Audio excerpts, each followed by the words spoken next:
Olá pessoal, hoje mais uma aula, mais um podcast. Hoje a gente vai tratar da questão da percepção do tempo pelo viés científico, a visão científica do tempo. Quem vai nos acompanhar hoje nessa reflexão é o Aldo. O Aldo é engenheiro em telecomunicações, está bem familiarizado com essas questões da ciência mesmo, né, Aldo? Sim. Então eu já começo aqui de saída perguntando pro Aldo, Aldo, por que esse caminho você seguiu? O que te motivou a levar isso aí? Eu acho que eu segui pro caminho da ciência, porque eu sempre busquei algumas respostas e não satisfazia com a resposta religiosa das questões.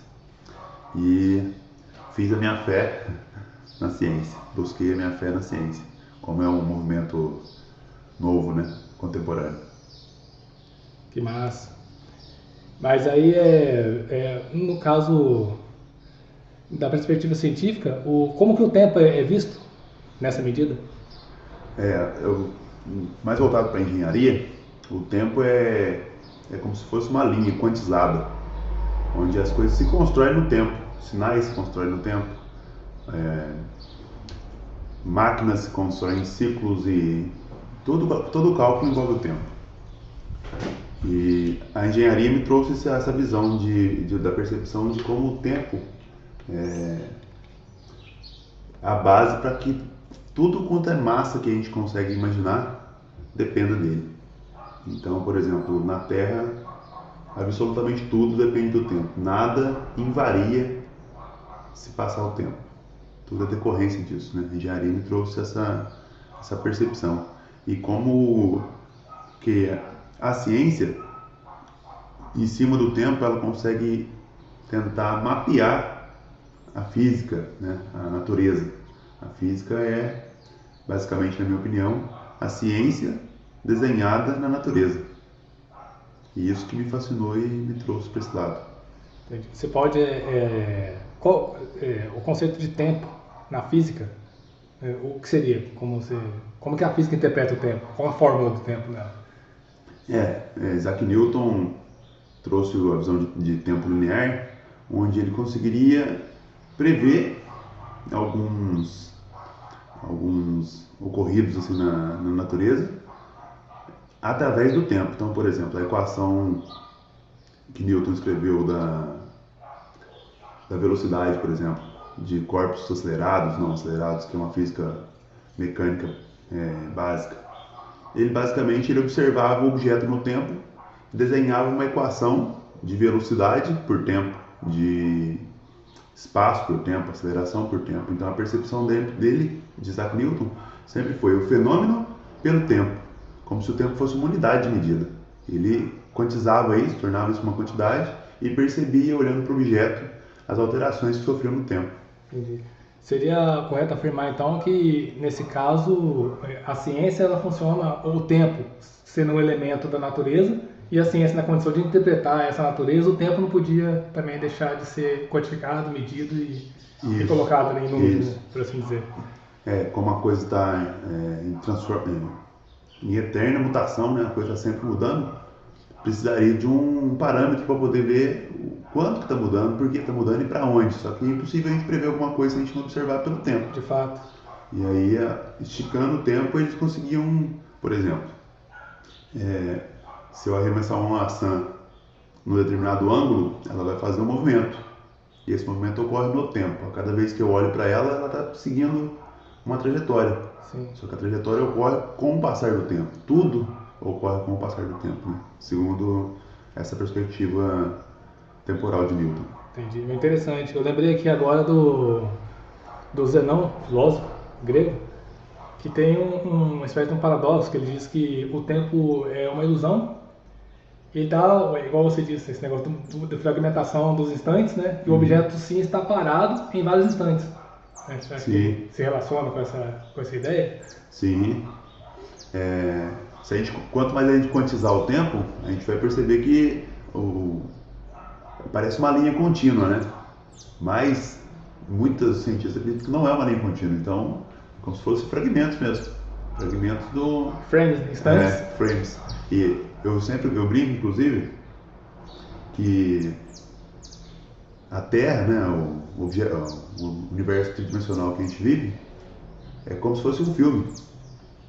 Então, o filme antigamente ele passava naquela régua de fotografias. Sim, o projetor, né? No projetor, e o projetor arremessava ela para a parede, formando um desenho 2D. A gente é isso, só que em 3D. É alguma coisa puxando os nossos frames, e essa coisa é o tempo que vem tecendo as projeções 3D que a gente está vivendo. E é lógico, a forma vai se alterando e tudo mais. Claro, porque, quer dizer... Como num filme. Sim, sim. O processo é linear, mas as percepções vão sendo mudando a todo instante, né? Como a gente percebe a realidade. É que eu fico pensando nesse negócio do tempo linear. Será que, quer dizer, o tempo linear ele se encontra na natureza? Ou ele é uma criação nossa para ordenar a própria? O tempo linear, se eu entendi bem a colocação de tempo linear, eu entendo como tempo linear como se o tempo passasse para o universo todo igual está passando para nós. E é mentira. E a ciência atual ela acredita que massa, objetos muito massivos, ela distorcem espaço e tempo. Ou seja, em outros pontos no nosso universo, a gente vai sentir, se a gente tivesse a oportunidade de estar lá, o tempo de outra maneira, em outra percepção, em outra velocidade. Não sei se a gente tem nem percepção para poder descrever tão claramente, mas é a dita relatividade, né? É a relatividade, justamente. Aí o tempo linear ele serve, por exemplo, para a mecânica de Newton, ele serve perfeitamente, porque o Newton observava no universo nosso. Sim. E aqui o tempo passa numa linha mesmo. Então, aí cabe no contexto. Agora, no contexto mais amplo, aí tem que ir para o Einstein. Realmente. Até porque, se a gente for, a aplicação da ciência é sempre pessoal, né? Sim. Só que, nesse caso do Newton, é o observador que é levado em consideração o tempo todo. A percepção de quem está no instante. Que há alguma coisa que escapa a esse instante, essa matemática e essa ciência já não dá conta de explicar, né? Você mudou totalmente uma variável que é o tempo. Sim, então justamente é o tempo. E você acha que em alguma medida, assim, de acordo com tratando da questão do ser humano, da evolução humana, que essa necessidade de elaboração científica, num dado tempo, surgiu no intuito de tranquilizar o indivíduo, de melhorar, claro que melhora a situação, né? Você sabendo onde tal caça vai estar em tal estação do ano, né? Conceitos temporais, você tem chance de ser mais bem sucedido. Sim. Você acha que seria uma necessidade da espécie? Sim. É uma comparação, né? Você consegue, quando você olha em dois tempos diferentes, você compara. E aí, se você compara, você tem a chance de saber se você está indo para o lado certo ou para o lado errado da coisa. Então, eu acho que o ser humano desenvolveu isso, deve ter desenvolvido, né? Como espécie, para poder, por exemplo, quando ele começou a cultivar, né? Tem um ciclo acontecendo. Sim. E o ciclo, estações, o fenômeno da Lua, sim. o calendário lunar, tudo isso são ciclos, né? São períodos. E querendo ou não, são observações em dois instantes de tempo diferentes. Então, por exemplo, hoje é lua cheia. Daqui a X dias você vai saber que vai ser outra lua cheia. E você tem dois fenômenos parecidos, que servem de referência para você comparar. Irregulares, né? Você determina uma regularidade, né? No negócio. Então você consegue ter um ciclo em cima um ciclo de observação, né? Sim, de fato, então, pode-se afirmar mesmo, sem medo de errar, que o grande barato do homem, enquanto espécie sapiens, é pensar. E o grande mecanismo do pensamento seria essa observação e interpretação da natureza, que é a ciência. Sim. Pensando nesse sentido. E Perfeito. Você acha que a ciência, como esse artigo que dá uma certa segurança, que melhora a condição de vida, né? Ela tem no seu horizonte o que a religião teve em algum momento? A ciência pode ser um novo artigo de fé, pensando hoje, né, na nossa espécie hoje, também a gente luta pela sobrevivência, só que a sociedade está muito mais complexa, né? Uhum. Uma coisa mais fácil de se resolver, só que hoje você tem que se relacionar com muito mais dados, né? Muita informação. De modo que num tempo muito curto. Então a gente sempre deposita, atende a angustiar. Então, ou você angustiando, você busca algo que desliga da angústia. Você acha que a ciência, no nosso tempo, ela tem essa coisa colada nela? Eu acho que tem, oferecendo essa fé, né, para as pessoas acreditar mesmo, né, no sentido da palavra fé. E eu acredito sim, e acredito que a pandemia ainda acentuou isso ainda mais. Porque com a pandemia veio a necessidade de se criar uma vacina e a necessidade de olhar para a ciência com a fé de que vai sair a vacina dali Sim. o quanto antes. Então a pandemia eu acho que evidenciou para o mundo, no ser humano moderno, que vai precisar de ter uma nova religião chamada ciência, onde as pessoas vão dizimar daqui um dia, dar até o dízimo para que a ciência Sem dúvida, cuide da... garanta ali uma existência plena, né? Tipo, sem angústia. Né? E uma coisa legal da ciência é que ela, na minha percepção, é que ela não é tão vaidosa. Então, se uma hora alguém precisar apagar ela e escrever de novo, ela não se importa. Ela vai permitir. Não é um dogma fechado. Não é um dogma fechado. Não é, por exemplo, como a religião, que é uma ideia que nasceu e aí com a religião até... ela tem a intenção de deter a verdade, né? A ciência não tem essa pretensão. Ela não tem essa pretensão. Quer dizer, a ciência é legítima, né? Porque tem muitos por aí que, né, que dizem que bateu o último ponto ali e agora cheguei. Estacionou. Isso realmente é dogmático. Uma vez um professor me disse uma coisa. Ele perguntou na sala: como que você sabe que um carro está estacionado? E como que você sabe se um carro está estacionado? Bom, quer dizer, observando, né? Observando. É claro que... Se você olhar ele em dois instantes de tempo diferentes e ele estiver no mesmo local... Tá parado. Essa era a percepção dele. Justamente. Quando ele trouxe essa ideia na sala, eu falei, nossa, então... o homem, ele não percebe, mas ele faz isso. Ele olha e compara, Ele sempre está nessa. Sempre no processo de constatação permanente, né? Permanente. Tudo ele está percebendo em dois instantes de tempo diferentes. Nem sempre é cíclico, porque as coisas são aleatórias, né? Sim. Mas ele está sempre ali, olhando e comparando com o ontem, né? Quer dizer, na verdade, talvez seja se a gente for pensar, é porque dizem que, como o grande barato do homem é pensar, e de prever, né? Pensamento e previsibilidade, de acordo com a vivência, você já sabe que você é finito. Sim. Né? Isso aí pode te trazer uma certa angústia, né? Daqui a pouco eu posso não ser mais, deixar de ser. Né? Então, uma vez que se essa questão estiver sempre presente na sua consciência, igual deveria estar nos nossos antepassados, lá nos primórdios, igual está nos animais, né? Assim, que eles vão vivendo... Não, no caso dos animais não, né? Porque eles não têm consciência de que são finitos, que são finitos. Mas no caso do homem, tem um escritor, ele é meio filósofo, meio antropólogo e psicanalista, ele diz o seguinte, que o homem produz mecanismos para deslocar essa consciência de que você é finito. Então, o tempo todo a gente fica buscando, de maneira inconsciente, né, segundo ele, meios de prever a próxima ação do que está acontecendo, né, e de sentir prazer, de estar vivendo de uma forma ideal. Assim, né? Muitas vezes também a gente é alienado, né? Porque se você quer o tempo todo se descolar do presente, né? Porque ele te perturba, e a gente está sempre se projetando para o futuro. Sim. Né? E você acha que a ciência, vou te perguntar, com certeza, né? Mas nesse sentido a ciência vem como uma proposta de que vai dar esse futuro. Essa é a orientação muda. É o norte, né? É o norte. Não só científico, eu falo ciência, mas é científico e tecnológico, né? Porque a tecnologia já está presente. Né? Você pode falar um pouco dessa percepção temporal do intangível, do online, né? Desse mundo cibernético? Isso aí tem para dar palma agora. Mas tem voltando no começo da sua pergunta, da sua fala, só um parênteses. As espécies, todo ser vivo compete entre eles, é uma competição. E a vontade que você tem como indivíduo é de alongar a sua linha de tempo, viver mais. Sim.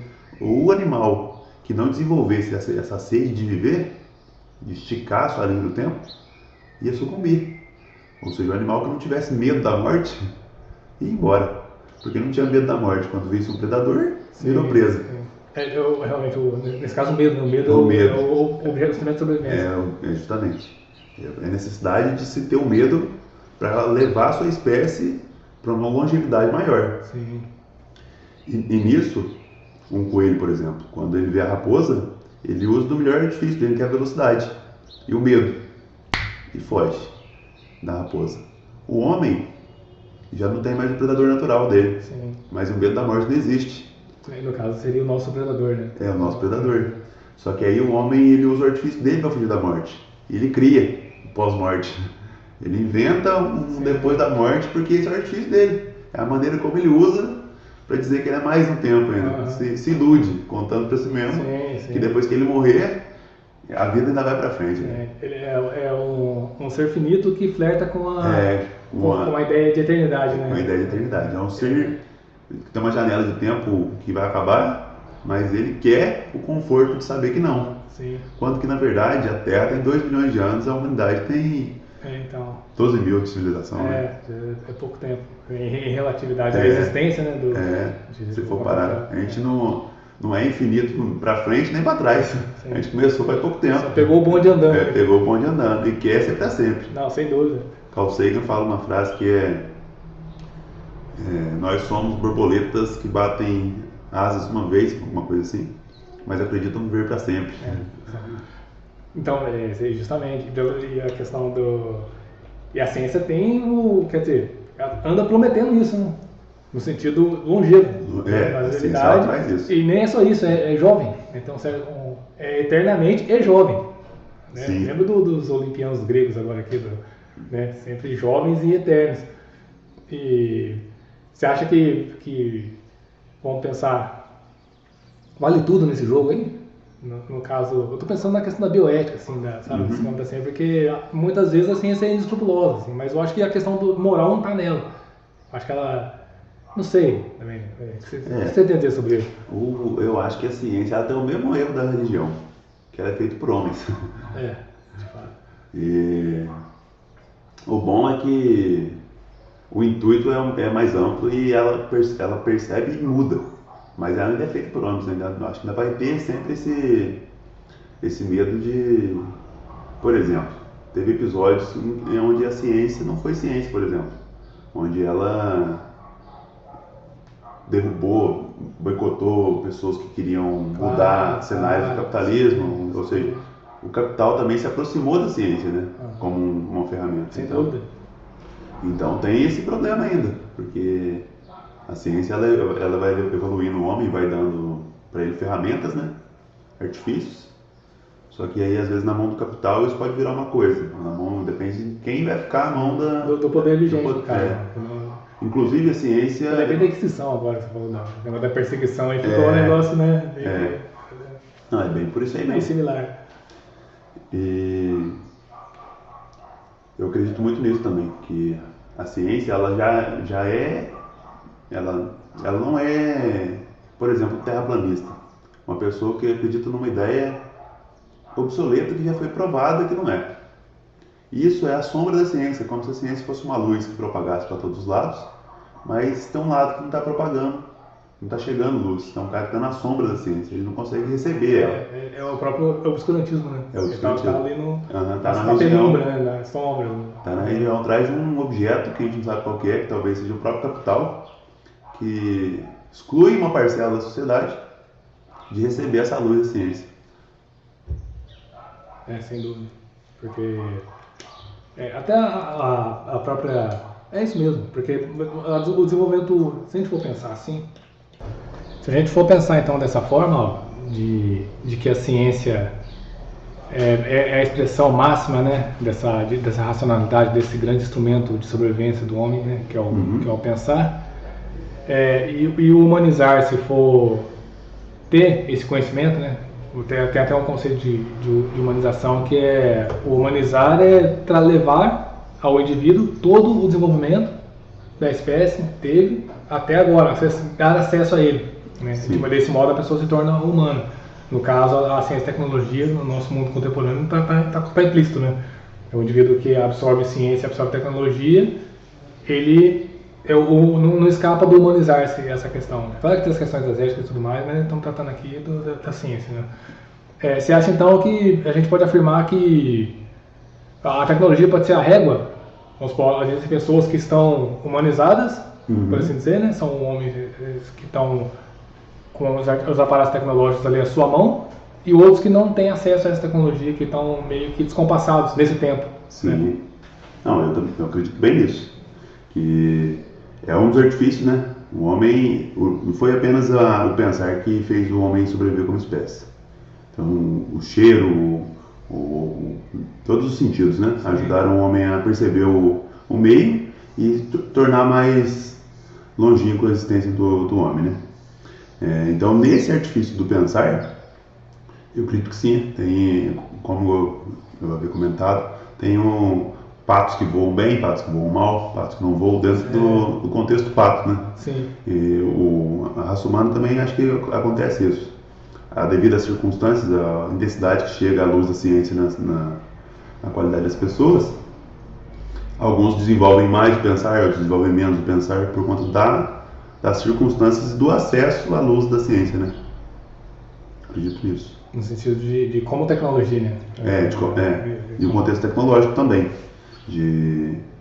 Não, até sim, porque é claro, né? Ele envolve todos os contextos. Como assim, em vacinas agora e tudo mais, né? Na saúde. Então a ciência realmente está aí dando escopo a esse mundo, né? É a régua da civilidade, né? É a ciência. Então, em lugares que não se tem essa ciência, então é uma situação de rudimentar, né? Vamos dizer assim.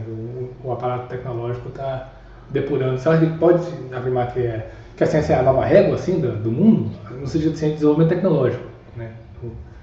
Sim, tanto que países que conseguem investir mais na ciência, o reflexo é a tecnologia como produto, né?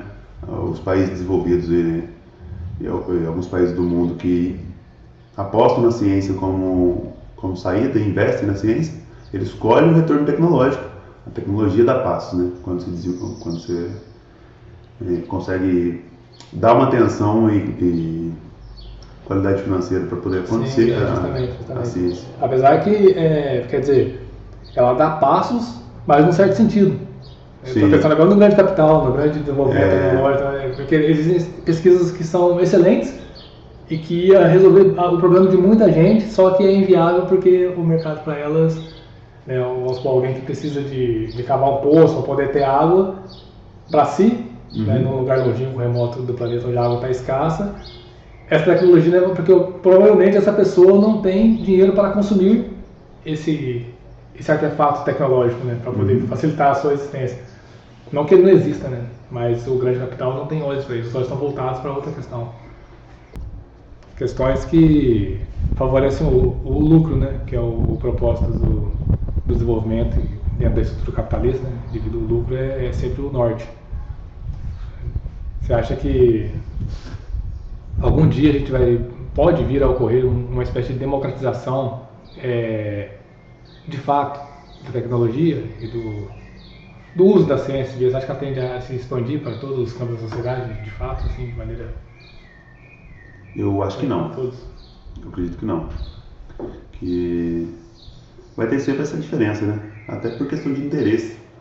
Não significa que você colocar um banquete de informação, a pessoa vai querer consumir informação, né? Às vezes a luz pode até chegar, mas aí tem a questão do interesse do indivíduo também. Então eu acho que sempre vai ter o desnível. O desnível é natural. O problema é quando o desnível é intencional. Esse é o problema. O que eu imagino? A ciência ela é a luz, né? E a luz aumentando a sua potência, na minha opinião. Ela está encandecendo cada vez mais. E, consequentemente, levando mais potência de informação para as pessoas. Só que os objetos que ainda causam sombra ainda continuam causando sombra, né? Só que o nível de reflexo também pode aumentar, a pessoa conseguir consumir informação por reflexo. Eu acredito que esse plano horizontal da informação, onde todo mundo consegue receber a tecnologia e a ciência, é muito, muito, muito utópico, assim. Seria uma mesa, né, plana, Se a gente for, no caso, se a gente for pensar na percepção de tempo, né, você acha que... claro que a gente pode afirmar isso aí, né? Mas existem situações no mundo hoje onde a estrutura de vida dos indivíduos é colocada como... tipo, como se houvesse uma espécie de Idade Média contemporânea, coabitando com esse mundo, sabe, tecnológico e com a pretensão de fazer ciência. Sim, eu acho que sim. Até porque tudo é cíclico, né? O homem vai acabando repetindo as coisas, né? Então hoje a gente também tem aspectos da Idade Média acontecendo como se fosse uma herança cultural, né?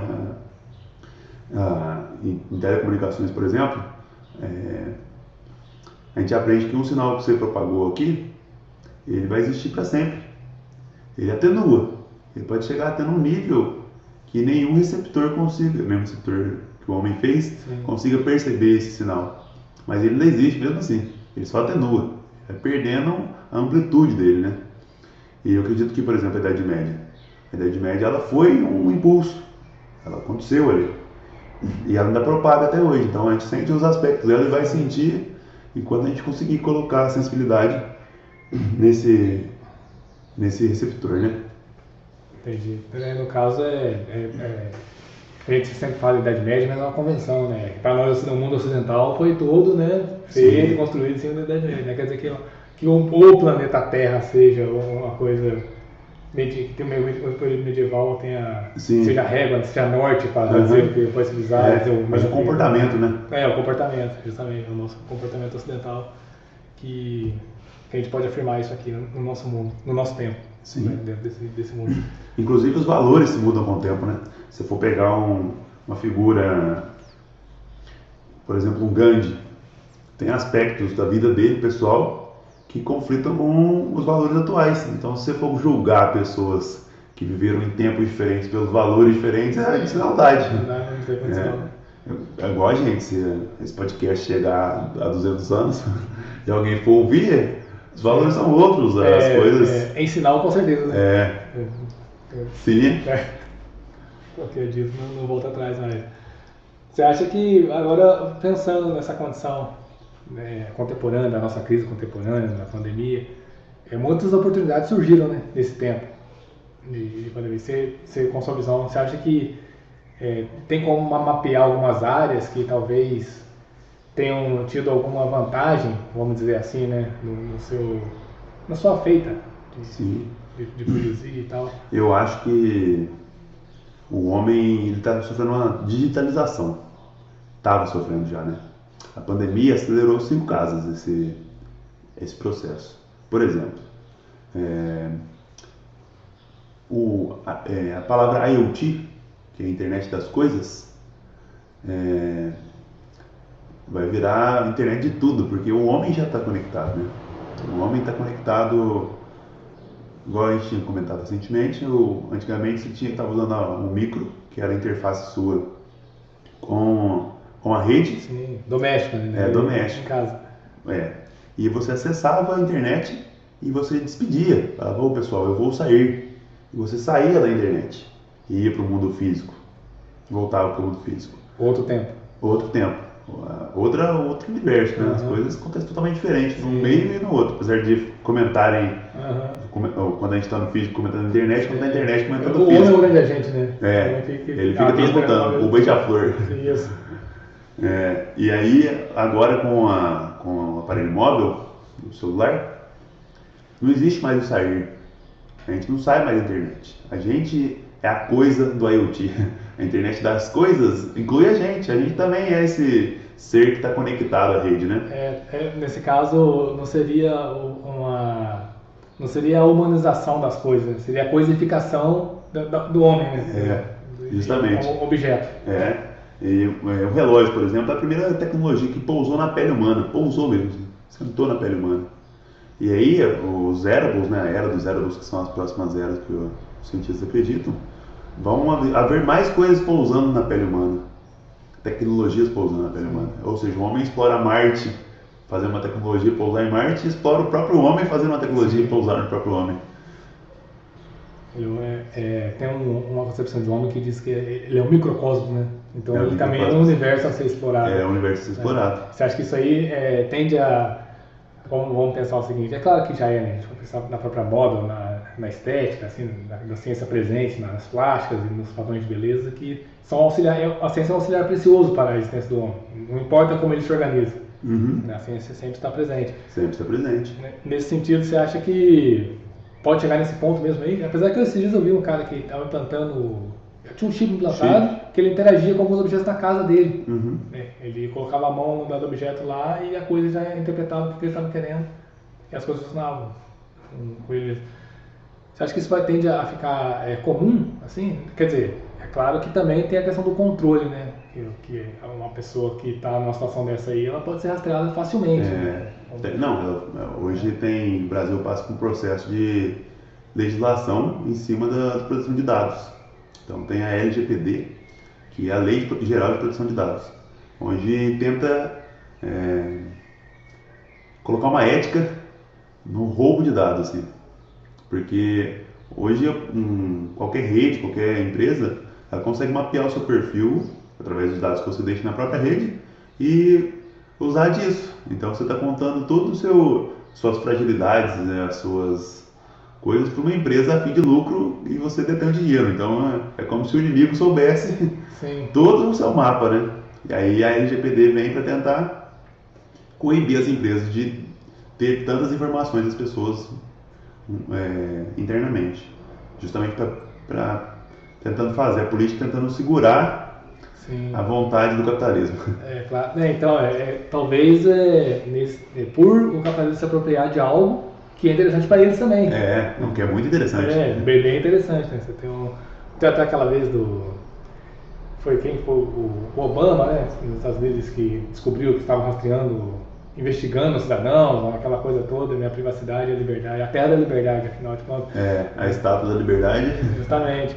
Então, de fato, tem essa parte, né, da codificação humana por parte da tecnologia, que também, se o grande barato do homem é esse pensar e é o interpretar a natureza, né, o homem também tem que estar livre, tem que ser livre para poder exercitar, para o exercício da ciência.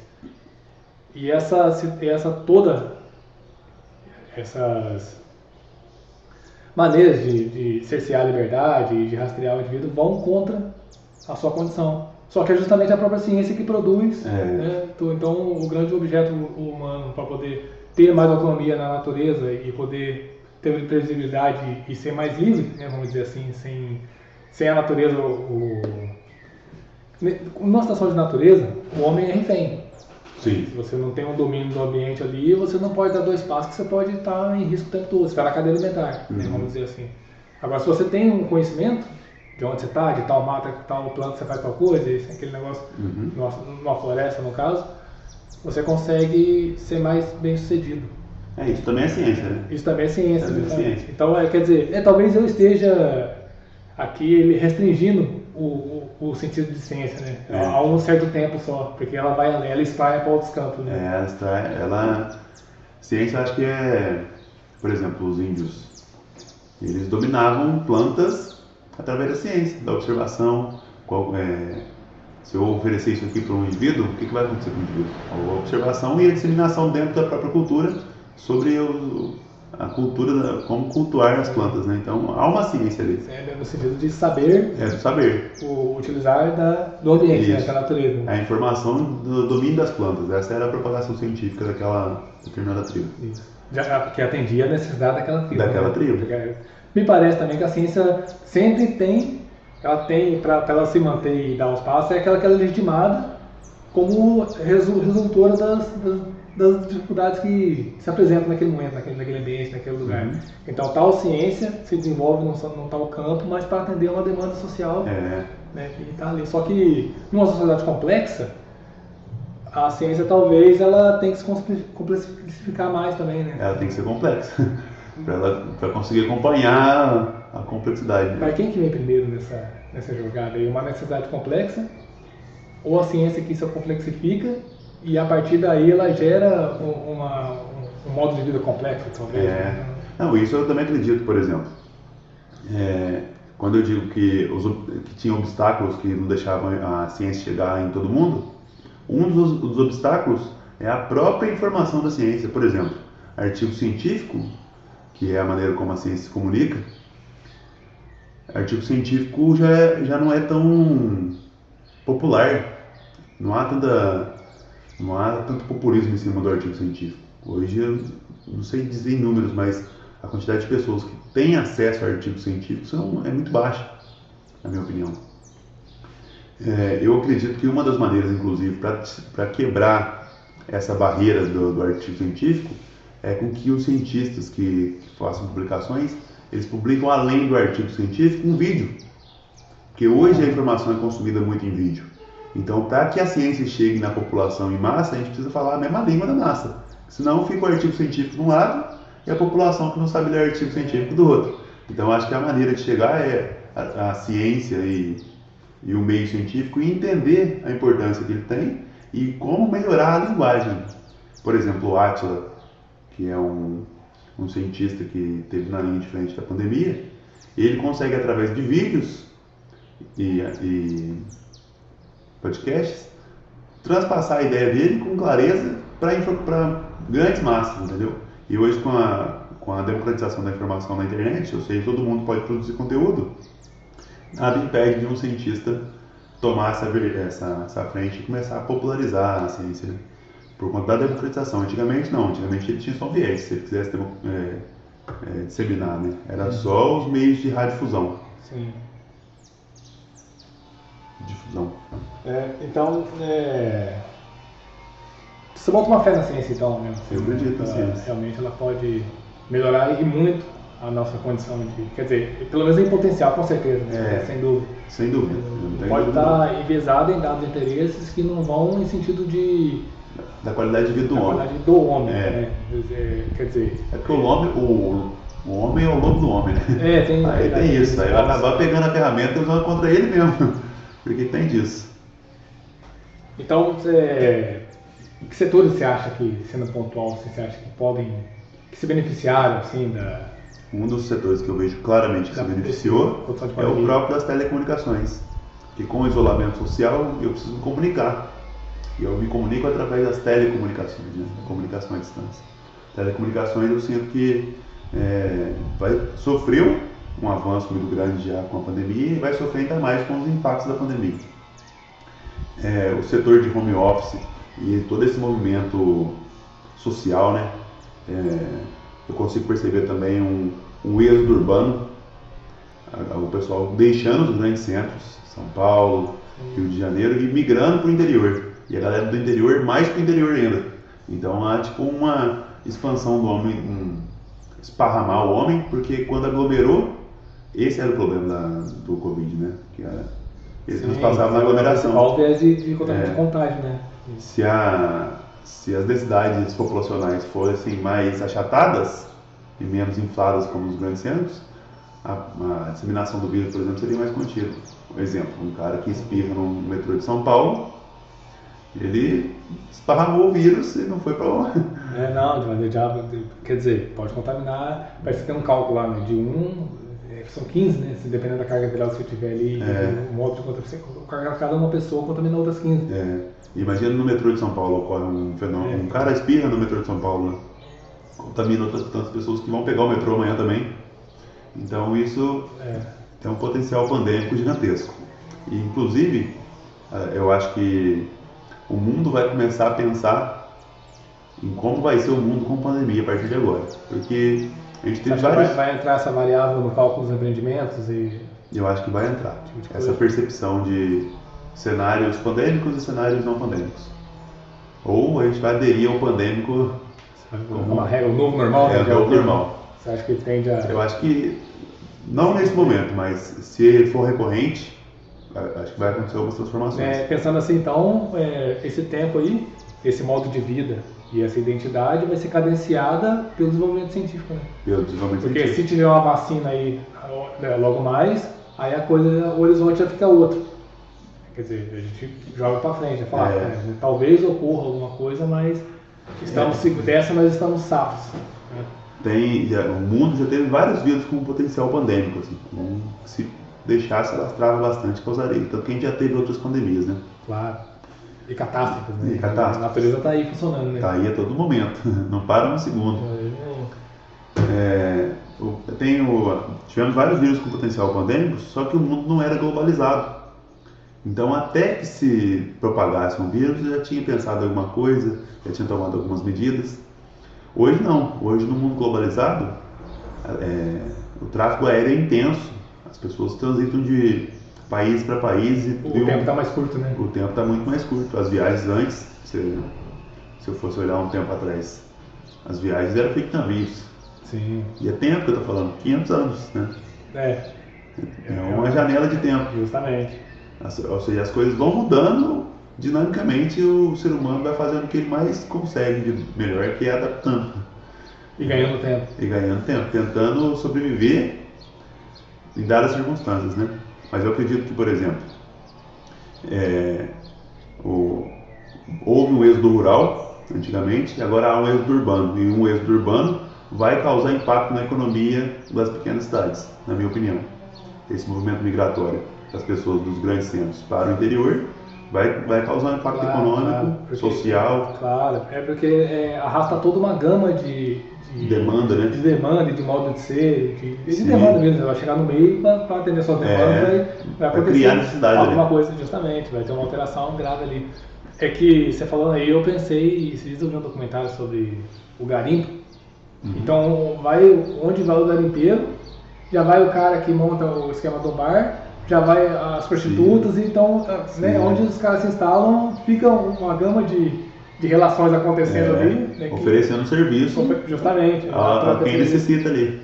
De fato. Então, e o empreendedor é isso, né? Ele está ali, ele percebe a necessidade e oferece algum produto para suprir a necessidade e conseguir sobreviver, né?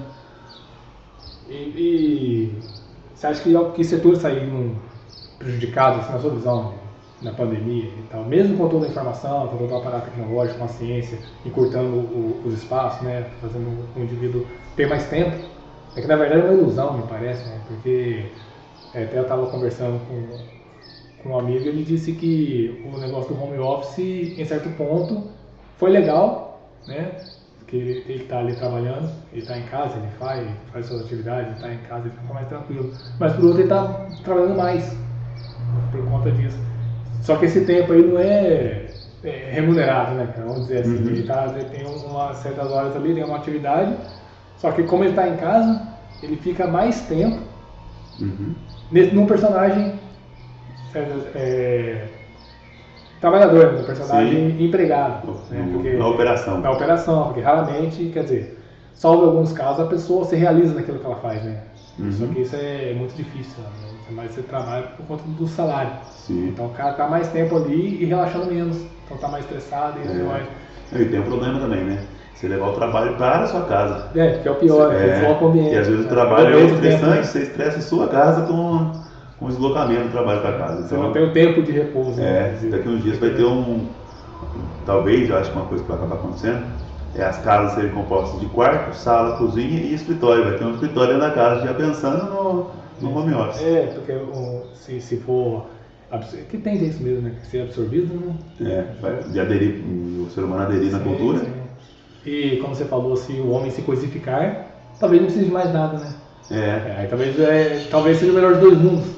O cara só ele no meio da mata e com a tecnologia no seu próprio corpo, trabalhando numa espécie de bio-office, né, cara? Imagina, inserido num terrário e oferecendo trabalho remoto. Você trabalha em qualquer ponto do planeta, né? Em qualquer ponto do planeta. Isso é uma coisa também que na minha percepção, a pandemia trouxe. O nômade digital, que é uma cultura de pessoas que viajam pelo mundo e trabalham remotamente, ele está crescendo muito, porque agora com o home office, o patrão não precisa mais saber onde o funcionário está. Então, tanto faz. Então, as pessoas que querem viajar pelo mundo, elas conseguem agora, mesmo tendo um trabalho formal. Elas conseguem caminhar pelo mundo sem ter um emprego fixo, porque esse emprego de centro, né? Você está na empresa, tem que estar orbitando a empresa ou dentro dela, senão você não consegue trabalhar. esse emprego vai cada vez mais diminuir, na minha percepção. Ainda mais com o avanço da indústria 4.0, que promete acabar com o chão de fábrica, não ter mais funcionários. Serão instalações enxutas, de alta eficiência, Sim. e com uma alta complexidade de robótica, de tecnologia implantada, e eles produzindo mais com um corpo com espaço físico menor. Isso, sem precisar do funcionário. E sem o funcionário. Quer dizer, alguns especialistas. O operador das máquinas ali, essas coisas.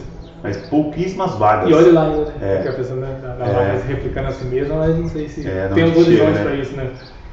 Que tempo seria esse, né? Que tempo seria esse, né? O pessoal chama de quarta revolução industrial. Eles chamam esse movimento de quarta revolução industrial. Que é uma nova revolução industrial que vai causar muito impacto, como a primeira, a segunda, a terceira. Sempre. Mas essa quarta vai transformar demais assim, o modo de vida do homem, né? Só que tem um problema, tem alguns cientistas que dizem que vai haver uma disrupção. Que vai chegar um momento que eles vão conseguir produzir tanto com tão pouco, só que eles não vão ter para quem vender, porque ninguém vai estar empregado mais, não vai ter emprego. Então é que realmente, se a gente for pensar assim, porque produz-se para alguém, né? E para sanar algum anseio, alguma angústia. Isso. Só que a máquina não angustia, então ela não consome. Ela não consome. Então quer dizer, o indivíduo vai ter que estar presente, mesmo que seja na condição do consumidor. Mesmo que seja na condição do consumidor. Porque senão a máquina não vai gerar. Sim. Porque se eu vou produzir e ninguém vai comprar, então não tem por que nem ter essas máquinas de última geração. Então vai ter um negócio ali, que talvez o ser humano vai desenvolver uma solução para isso, mas hoje está um passo sem saber o que vai acontecer, né? Com essa produção e com a falta do consumidor para consumir. Porque vai faltar o capital para o consumidor conseguir consumir o produto, né? Mas a tecnologia está cada vez mais inserida no nosso contexto, né? E encurtando o tempo, né? E acelerando as coisas. Que são... Você pode passar naquela questão da onda? Qual? Uma vez você me disse tem a onda, qual que é o outro elemento que compõe essa oscilação? Tem o espaço, né? Isso, que propaga, né? Que propaga. Né? Quanto menor for o comprimento da onda... Ah, sim. Isso aí é um conceito de sinais. Que é quanto mais breve for um ciclo, maior é a sua frequência. Isso, frequência. É frequência de onda, isso mesmo. Isso. Questão do tempo, né? Porque pelo tempo. Muita coisa acontecendo num espaço muito curto. É uma frequência muito alta. É basicamente isso. O tempo diminui e a frequência aumenta. Então a cadência, e frequência é cadência. Quantas vezes uma coisa se repete, né? Então o ser humano está numa frequência acelerada. Acelerado mesmo. Tem uma lei que chama Lei dos Retornos Acelerados, que fala que a gente entrou nessa. O ser humano está nessa. E cada vez mais a coisa dobra a cada X tempo de velocidade. Então, nossos pais, por exemplo, eles demoraram o ensino médio, foram até o ensino médio para aprender coisas que as crianças de hoje aprendem até o terceiro ano. Ou seja, a informação, o fluxo de informação está sendo encaixotado e jogado. Porque a demanda social é cadenciada pelo desenvolvimento tecnológico. Justamente. Quanto antes a gente tiver um indivíduo preparado para receber a ciência, melhor para a própria ciência, né? Sim. É por isso que muitas vezes eu vi uma crítica um cara criticando a educação, que porque certas coisas entram com uma carga horária alta na grade curricular e outras nem tanto. Mas a gente vai fazer o exame daquela sociedade, daquele modo de vida que vai justificar. Tais disciplinas têm que ser mais trabalhadas e outras que não são tão importantes, né?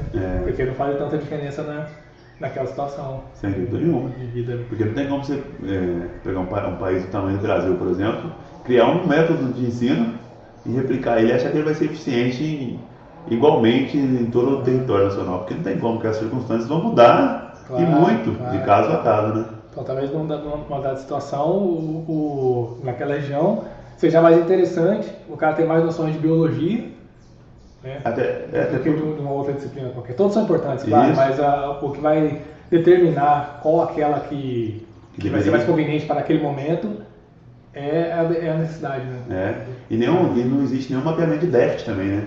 Então, por exemplo, tem um estado que a matemática é pouco desenvolvida. Então deveria se demandar mais tempo Sim. para a matemática para que houvesse um equilíbrio, para buscar esse equilíbrio e todo mundo chegasse nesse nível, quando na verdade não. É um negócio nacional, um plano nacional de ensino. Sim, passar régua ali e tal. É. E você acha que isso aí é uma perspectiva científica da educação? Sim, se observar e medir as características, medir o que está acontecendo, né? Tentar desenvolver soluções para chegar no estado que você quer. Depois que você percebeu a coisa acontecendo. Né? Ah, não, sim, nesse que você está falando aí seria um uso ético, né, da ciência, você poder mapear ali e dar a cada situação, depois do mapeamento, uma solução. Né? Só que eu estou dizendo esse negócio de passar a régua e falar, esse é o plano e vamos trabalhar com isso para todo mundo. Você acha que é uma perspectiva científica para atender uma certa necessidade? Sem dúvida, muitas vezes do grande capital mesmo, nós precisamos de ter eu sempre lembro daquele projeto do governo, que era Ciência Sem Fronteiras, eu acho. Sim. Só que as bolsas eram para dados setores. Sim, que eles gostariam de desenvolver. Sim, mas essa necessidade de desenvolver esses setores aí é uma necessidade, digo, do Brasil, assim. É um dado aspecto que está... atrelado à indústria. Atrelado à indústria, que está carente, precisa se desenvolver naquele aspecto, então a gente dá a bolsa para que se desenvolva, não é o saber pelo saber, né, vamos dizer assim. Não, sem dúvida nenhuma. Tem um interesse, né? Tem um interesse. E você acha que a ciência sempre vai estar nesse viés, ou existem estudos, ou coisas que estão meio, vamos colocar o seguinte, desvinculadas da ideia da produção e da tecnologia e da produção capitalista. Estou dizendo assim, você acha que dá para descolar a ciência disso aí? Ou é uma ciência que está longe de... Eu acho que a ciência é como se fosse um modo de enxergar, sabe?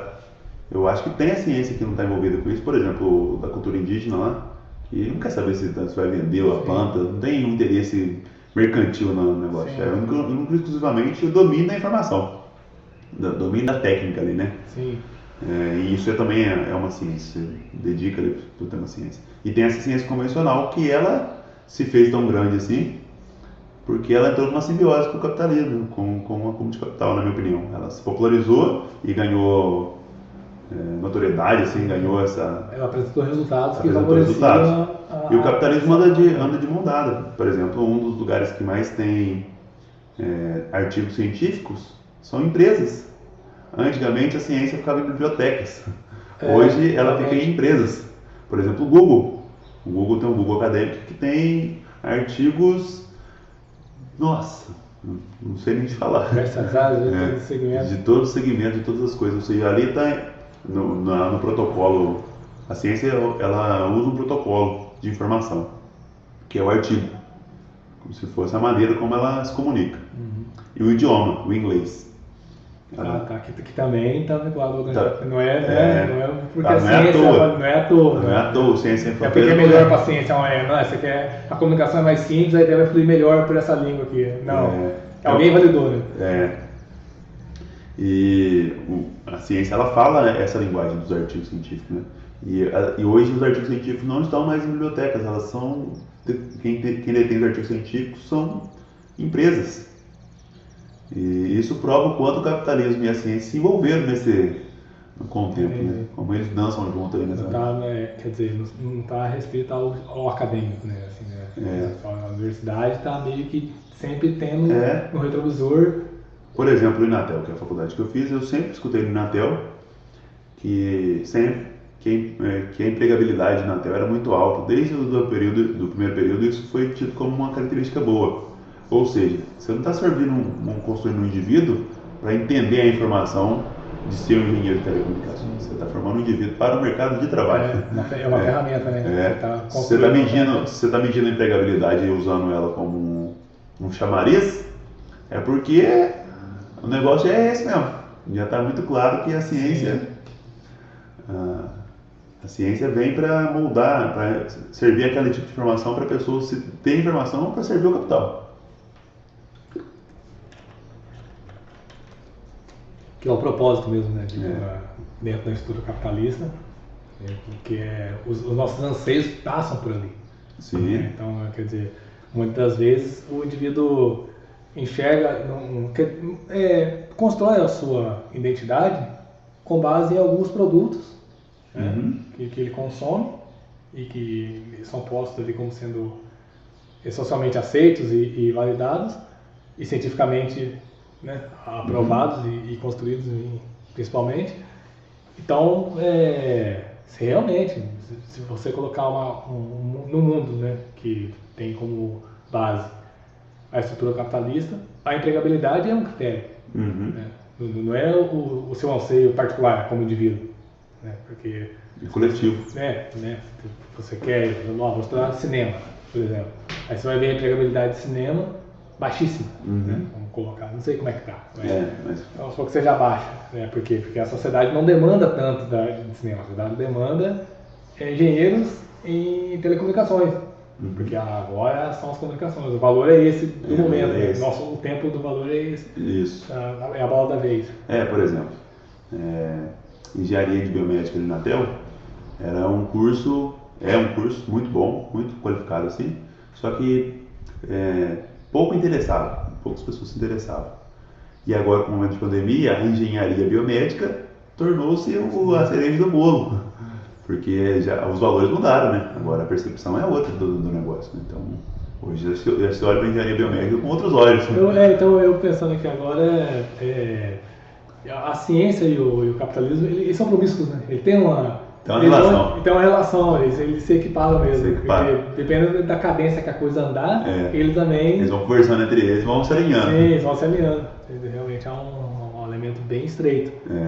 A ciência é mais ampla, assim, eu acho. Não, sem dúvida. Porque a ciência, mas essa ciência... Tem que, no caso, a ciência tem como horizonte a explicação da condição de vida, da natureza, né? E um domínio, né? Da técnica, através da técnica, dominar-se a natureza, grosso modo. Assim. Já me parece que a proposta capitalista, ele meio que tende a construir uma própria natureza, ele paira numa natureza própria, no sentido de não é a questão da fragilidade ambiental ou qualquer outra desigualdade, não é isso que vai barrar ele não tem ele está no mundo à parte. Né? Ele dança conforme a música. Dança conforme a música. No caso, um indivíduo que for um economista assim, engessado, ele vai observar números, né? Ele não vai ficar, ele vai ver rendimentos, vamos botar lá, o que eu vou fazer, pensando, né, de maneira fria e racional assim, né, na economia. Vamos para a universidade. O que está sendo mais rentável, né? Essa engenharia que com comunicação e tal é a empregabilidade alta. Aí o indivíduo vai estudar lá por conta dessa certeza. Dessa certeza, né? Porque é uma coisa à parte. Não se trata de uma dele, uma coisa particular, ou qualquer outra coisa assim, um anseio próprio. Sem dúvida nenhuma. Ainda mais com as transformações mundanas, o emprego sendo, nossa, a coisa mais desejada do ser humano. Claro. Então, Já que participar do circuito de trocas mercantis é o que faz você humano, né? Sem dúvida nenhuma, você está excluído. Você está excluído, claro, é marginal. É marginal. Marginal. E a competição por conta de emprego é tão tamanha que você escolher uma faculdade hoje, você vai pautar isso. Você vai falar, olha, eu vou investir dinheiro para conseguir informação, mas eu posso investir dinheiro para conseguir uma informação que eu não vou ter o retorno financeiro em cima disso, né? E a empregabilidade é esse retorno financeiro, né? Essa certeza. Claro. E por isso que eu acho que a ciência convencional, a ciência moderna, né, e estrutural, ela é de mão dada mesmo assim, com o capital. Mas a técnica ciência, que é observação, anotação, observação, ela é aberta, todo mundo pode usar. Mas essa aí é vamos colocar, é uma ciência pura, né? O estado da arte da ciência essa coisa da interpretação, da relação técnica com o meio, sem ter como finalidade necessariamente, aqui no nosso caso, do capitalista, é o dinheiro, né? É o salário.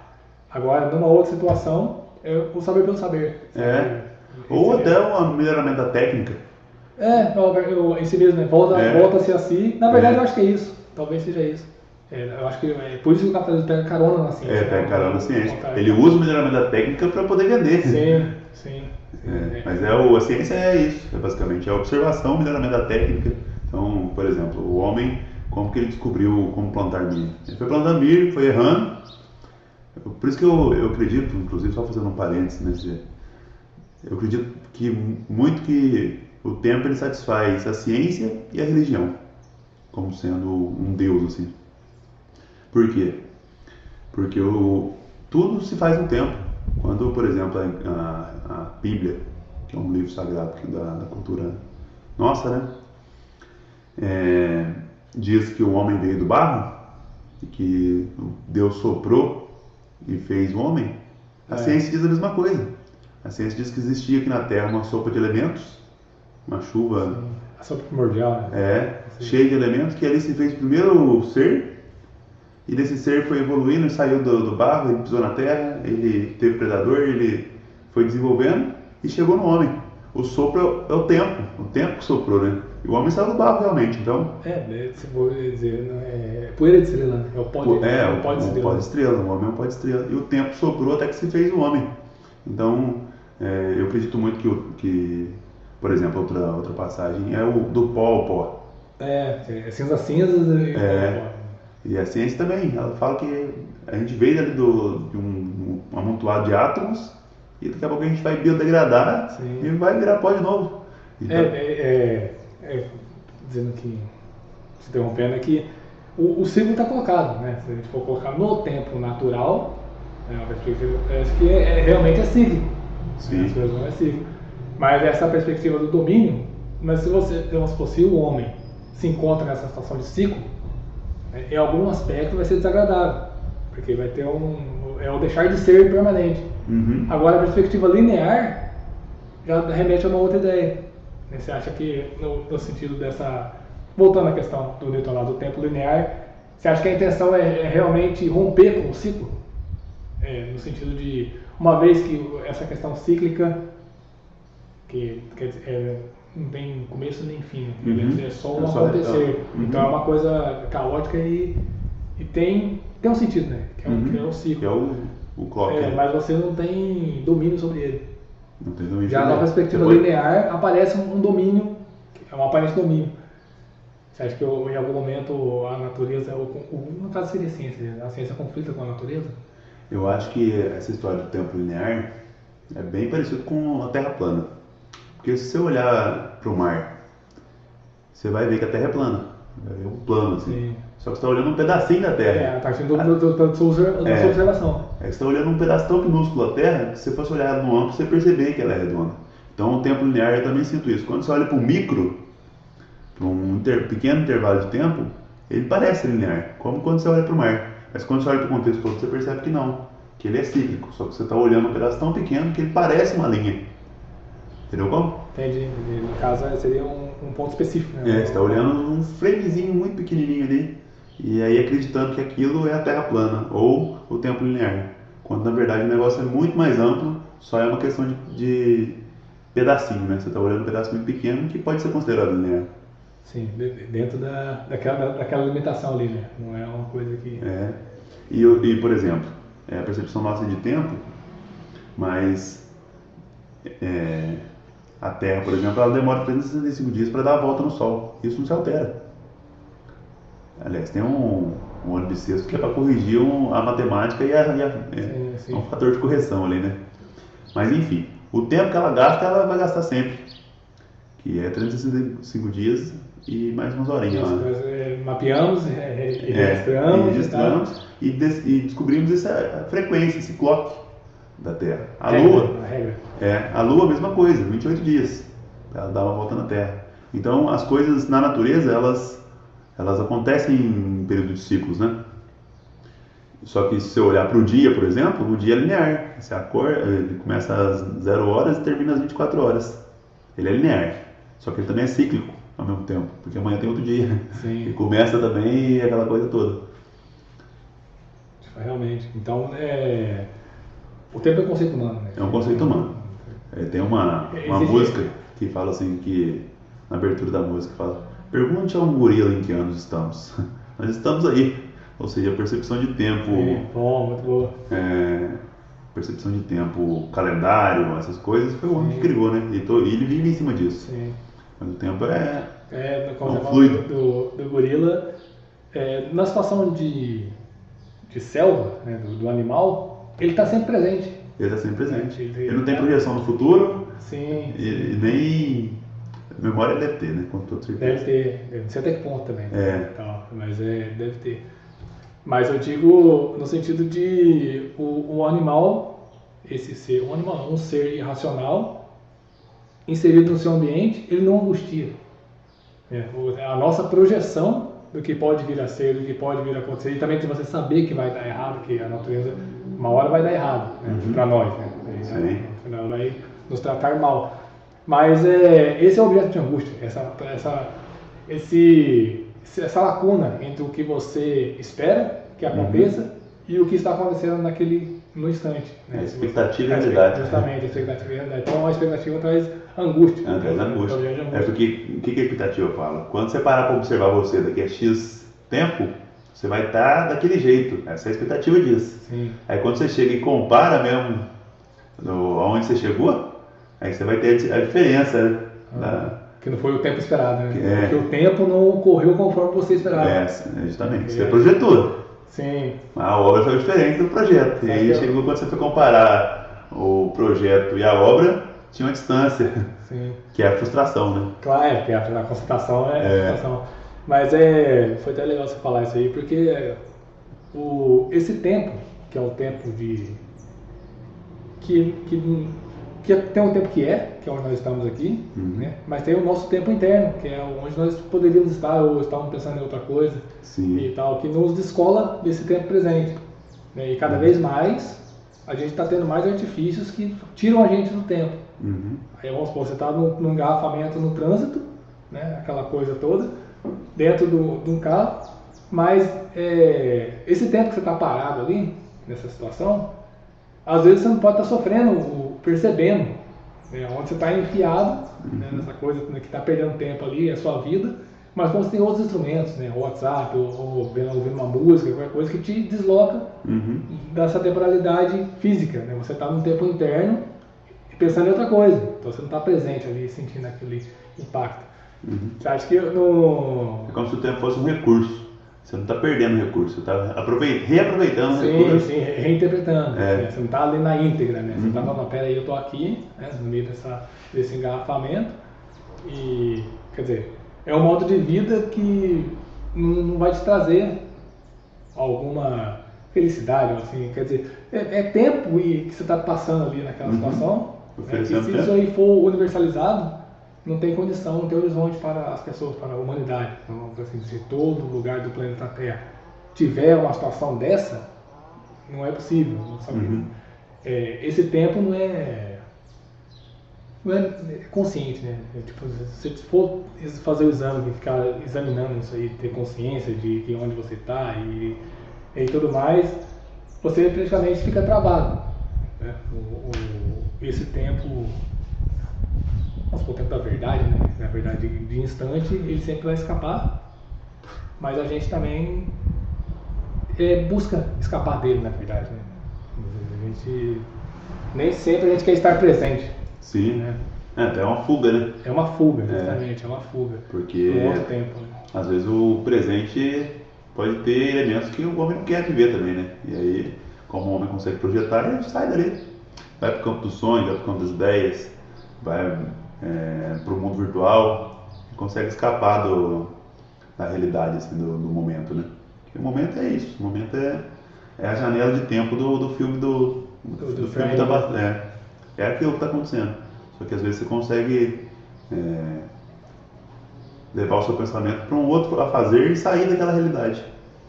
Que seja você fazer uma música, um WhatsApp, as redes, né? As redes, por exemplo, elas contabilizam o usuário pelo tempo que ele dedica às redes. Então, ele consegue mapear quanto tempo você dedica à rede, estimular você a dedicar mais tempo à rede, porque quanto mais tempo na rede, mais ele consegue vender propaganda, por exemplo. O Facebook, por exemplo, vende propaganda, e impulsiona aquela coisa toda. Claro. Então, quanto mais pessoas estiverem conectadas e oferecendo tempo, o recurso tempo, para aquela determinada rede de informação, melhor para eles. Porque é uma empresa, né? É uma empresa a fim de fazer lucro e a gente oferece o tempo. o tempo ganha um valor diferente, né? Quer dizer, já que ele fica escasso, né, porque tem muita coisa acontecendo, você tem que estar atento a muita coisa, então o tempo é disputado porque na escassez as coisas ganham valor. Sem dúvida então, nenhuma. O tempo passa a ser valorado, né? Tem Até valor monetariamente, né? até monetarizado mesmo, de ter ganhar com isso. E você acha que essas instâncias quer dizer, é claro que, pensando aqui, né, que tem a questão dos fármacos também, né, dos antidepressivos e toda essa que a ciência também faz, para você perceber e lidar melhor com o tempo. Né, porque você está com o tempo ali, porque dentro da relatividade do tempo, um tempo de bem-estar parece que passa rápido. Né? Nós estamos aqui numa conversa, então o tempo parece que voa. Agora, se é uma situação desagradável, a nossa percepção ela também se altera, de modo que o tempo se arrasta. Agora, os antidepressivos e toda a indústria farmacêutica e tudo mais fazem a gente se situar no outro tempo. Vamos dizer que seria correto afirmar que a ciência, no caso da tecnologia, ela tem como carro-chefe as suas instâncias de deslocamento do tempo, de instâncias de alienação, para poder trazer um conforto ao homem, assim, porque se sacou? Será que pode-se dizer isso, que a ciência tende a produzir aparatos tecnológicos que tragam um certo conforto, assim, seja o carro-chefe dela, será que é esse? Eu acredito que sim, porque todo animal quer uma zona de conforto, né? Você começar a colocar ração para um passarinho na sua casa lá, e ele perceber que ele tem ração, você vai começar a ficar mais próximo da sua casa, por conta da ração, porque ele quer uma facilidade, ele quer economizar energia, todo animal quer economizar energia, né? Ele vai evitar o desgaste, por uma coisa que eu acho que também é darwinismo, né? Claro. Um animal que não tivesse esse senso, ele ia gastar muita energia e não ia dar conta, né? Mas eu acredito que sim,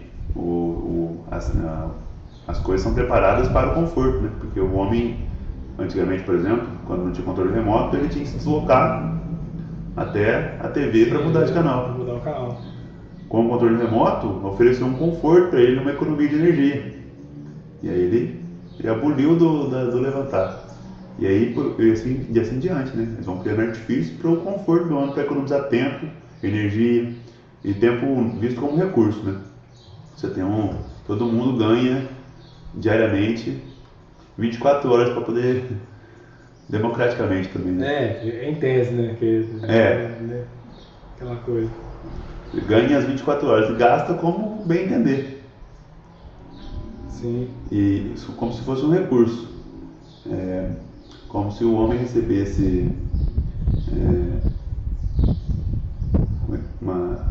tem os planos de renda básica, como se fosse uma renda básica de tempo. Todo mundo recebe um potinho com 24 horas para poder gastar todo dia.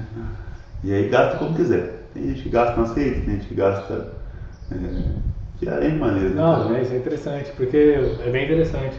Porque tem vamos supor, você vai trabalhar numa empresa, né? Uma rotina fixa de trabalho. Né? Aí você tem que estar lá, geralmente, 7 horas, você tem que estar lá, né? Pronto. Entra às 7 da manhã. 7 da manhã.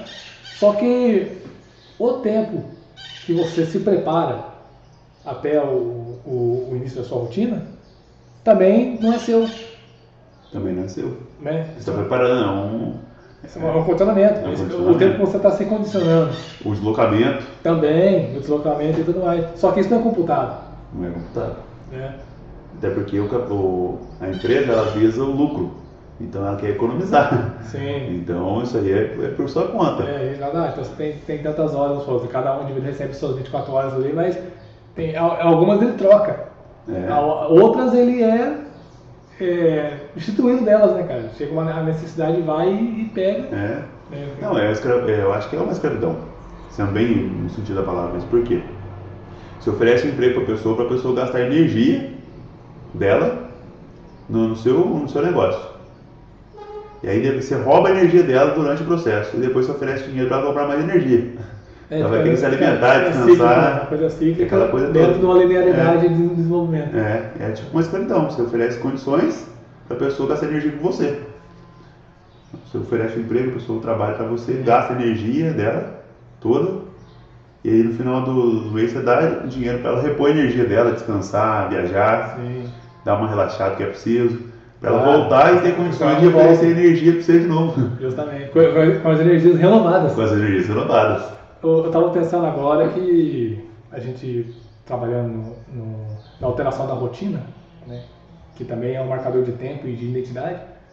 Aí esse tempo que a gente leva agora, passa com gel, coloca a máscara e tal, para você ir lá e realizar uma dada atividade, mesmo que você ir lá comprar pão. Né? E esse é um tempo também que não é um tempo seu. Sim. Né? Você tá é um tempo alienado, né? Por conta do medo. Né? Você está vestindo as armaduras para as circunstâncias. Exatamente. Né? Então, quer dizer, a compra do pão ou ir na padaria já é um outro tempo. Você não pode sair em cima da hora. Você tem que ter um tempo de preparo, um gapzinho ali. Só que esse gap não é nem lá e nem cá. Não é nem você satisfeito né, com aquela necessidade e nem você indo buscar, no caso do pão aí na padaria, é um tempo que você está se preparando para. Então você está meio que deslocado dessa aí. Né? Nem cá nem lá. Nem cá e nem lá, né? Eu acho que esse é o pior lugar. Esse é o pior lugar. Para se estar, né, cara? No tempo que é o tempo que não é nem o tempo presente. Sim, você tá... Quer dizer, que está escapando, você está ali, sabe? Às vezes até a situação você faz de maneira mecânica, dependendo da coisa. Você vai fazendo ali, vai se preparando e sai, né? Rotinamente. Então você está deslocado desse tempo aí, né? Alienado desse tempo, de maneira inconsciente. Né? Tem uma frase que é clichêzona, mas eu gosto bastante, que fala assim: o tempo que você gosta de perder não é tempo perdido. Isso é bom. Porque no caso, o valor é outro, né? O valor é seu, pessoal. É o seu recurso de tempo. Gasta ele com o que você gosta. Eu acho que, pensando agora na pandemia, você acha que essa situação toda de quebra das rotinas e de percepção do tempo, que tipo de transtorno será que pode vir a causar? Sabe? Eu acho que muitos transtornos, porque toda mudança é uma gritaria, né? Na minha opinião. A gente está mudando rotinas de anos de sociedade, né? Por exemplo, o home office. O home office não existia com valores mínimos assim, de porcentagem da população trabalhista, né? Que trabalhava em home office. E hoje não, de uma hora para outra você tem uma transformação abrupta mesmo assim. E é lógico, isso causa impacto, causa mudança de valores e toda mudança causa um estresse, né? Até a mudança física mesmo, você sai de uma casa para outra, você tem um estresse, você tem energia gasta, você tem... A curva de aprendizagem, você joga um tanto de coisa fora, né? Um tanto de coisa acontece nesse processo de mudança, né? Não é, na minha opinião, todo processo de mudança é isso, você perde um tanto de coisa, dá uma enxugada, aperta, gasta muita energia para poder começar de novo a criar. Quando na religião hindu eles acreditam no deus Shiva e no Brahma, né? Sim. E o Brahma é o deus da construção, ele ajuda na construção das coisas, e o Shiva na destruição. Então é preciso destruir para reconstruir, né? Então essa é cíclico, né? É cíclico. Esse tempo o recurso é um só. Você vai precisar destruir, usar o recurso que você usou para reconstruir o que você precisa reconstruir. E eu acho que toda demolição é poeira, é tijolo caindo, é barulho, é aquela coisa toda. E é um transtorno, né? Tem aquela placa. Desculpa o transtorno. Estamos trabalhando para você. Estamos trabalhando um buraco lá, né? Um baita de um buraco no meio da avenida. É isso, é um transtorno. A mudança é um transtorno. Que dirá assim, né? Que é uma coisa que não foi opcional. Não foi opcional. Se colocou. Apareceu. O tempo nos deu ela de brinde. Sem dúvida nenhuma. E agora a gente tem que lidar com a adversidade e sair dela. Eu acho isso. Massa. Então tem esse aspecto da economia que a gente tratou, né? Dos anteriores do tempo. E então você acha que dentro, ainda na questão da pandemia e tal, você acha que o tempo de resposta da ciência quer dizer, estou dizendo aqui no senso comum, né? O que a gente espera da ciência é que ela tem um tempo de resposta curto. Mas no horizonte que você vê dentro do meio científico, você acha que o tempo de resposta está no horizonte? É possível assim, a gente ter uma resposta rápida da ciência, que é só pandemia? Você acha que não está meio inoviado ainda? Assim? Eu acho que é a primeira vez que virou a ciência totalmente para um assunto, que é a pandemia, e que a partir de agora vai ser comum a ciência tá lidando com esse assunto. Por exemplo, no Japão, tem tanto terremoto no Japão que as coisas são pensadas para o terremoto. Os objetos são fixados pensando no terremoto, os pratos são colocados pensando no terremoto. Todo o meio de vida é pensado no fenômeno. E eu acho que vai acontecer isso com o mundo. O mundo vai começar a agir e criar coisas já pensando em como vai ser o mundo com a pandemia. Assim. E não sei se eu respondi a sua pergunta. Não, sim. É porque o que eu perguntei foi se, de acordo com os métodos, né, que a ciência dispõe hoje, se o tempo de resposta está no horizonte. Eu acho que hoje não, mas vai cada vez mais. Esse tempo de resposta vai acelerar. Do homem começar, por exemplo, já que porque essa colocação do japonês foi o tempo de resposta dele do terremoto. Vai acontecendo muito terremoto no tempo, né, vários terremotos acontecendo, e eles foram adaptando a sua condição. Isso é Darwin puro, né? Sim. Evolução em cima das circunstâncias. As circunstâncias estão aqui, como é que eu vou driblar a diversidade? Só que adaptação e reprodução, né? Justamente. Darwin coloca muito bem isso, né? Acho que até vamos dizer, o pai do método moderno, né, de observação científica, será que não? Ele tem uma parcela do evolucionismo, sem do Darwin, nenhuma, né? Ele observa circunstâncias diferentes e seres parecidos em circunstâncias diferentes, como que é a alteração, né? E aí, se você for olhar no decorrer do tempo, o tempo altera as circunstâncias, né? No livro do Darwin que eu li, um livro comentado do Darwin, ele comentava sobre o dentuço, que ele chamava lá, que era um esquilo, que os esquilos não tinham um dente grande até o momento, no determinado momento da história, e nasceu um esquilo dentuço, que foi totalmente excluído dentro dos esquilos pela diferença. Então há um senso comum e o diferente é excluído. Tem uma norma. É uma norma. Então, por exemplo, você pegar um pardal e modificar, arrancar umas penas dele, soltar, ele vai apanhar dos outros pardais porque ele é diferente, ele não pode pertencer àquele grupo pela diferença dele. E Darwin falava sobre o esquilo dentuço, que foi expulso da sociedade dos esquilos, só que ele era dentuço, ele conseguia quebrar nozes melhor que qualquer outro esquilo. E, consequentemente, os filhos desse esquilo nasciam dentuços também, e ali teve uma evolução na espécie. O dente virou uma vantagem, uma mudança genética que é uma vantagem dentro daquele ambiente, e o tempo foi errando vamos tentar essa vantagem aqui com o esquilo, nascer com o rabo curto, não mudou nada, esse aí não adiantou. O outro nasceu com o pé torto, não adiantou. Na hora que acertou o dente foi suficiente para driblar uma circunstância, que era quebrar as nozes, consequentemente isso desencadeou uma evolução, ou seja, o esquilo evoluiu.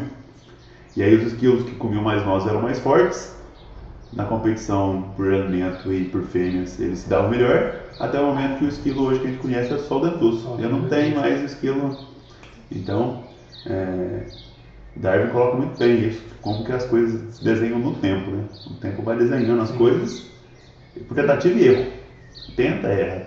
Até a hora que tenta e acerta é que eu vi uma evolução e transforma. Nesse que o tempo seria a ciência da natureza, né? Ciência da natureza. O tempo é a ciência da natureza. Por isso que eu acho que é Deus, que ele criou tudo se cria em cima dele. Nada, se não houvesse ele, não tinha nada. É a base do negócio. Né? Como que um ser vivo ia evoluir se não tivesse o tempo para ele poder transcorrer a evolução dele, né? Então como se fosse a base mesmo, assim, para que a coisa ocorresse. Então a gente pode afirmar aqui que, no caso do homem, ele realmente tem um tempo à parte. A percepção de tempo à parte. A percepção de tempo à parte. Ele controla a sua própria noção de tempo. Até a relatividade é de indivíduo, né? Por exemplo, se eu coloco uma panela na sua mão fria e peço para segurar ela comigo, você vai segurar por muito tempo, tranquilamente. Se eu esquentar essa panela, mudei a circunstância e coloquei na sua mão, a quantidade de tempo que você vai segurar ali é outro tempo. Então é uma coisa, é uma percepção, né, de como interagir com as circunstâncias ali. O homem interagir com as circunstâncias. E tem tem tempos obscuros também, né? Que eu tô pensando aqui agora nos tempos de conflito. Você acha que a crise, quando ela se instala, ela pode ser uma espécie de motor das necessidades e também da satisfação dessas necessidades? Será que a gente pode afirmar isso, que uma crise sempre traz no bojo o germe de uma outra situação, que pode trazer outras circunstâncias, outras necessidades, uma modificação? Eu acho que a crise é como se fosse, eu imagino um território de valores e existe uma luz ali que domina os valores da vez. A luz, ela percorre como uma lanterna mirando em cima de um mapa.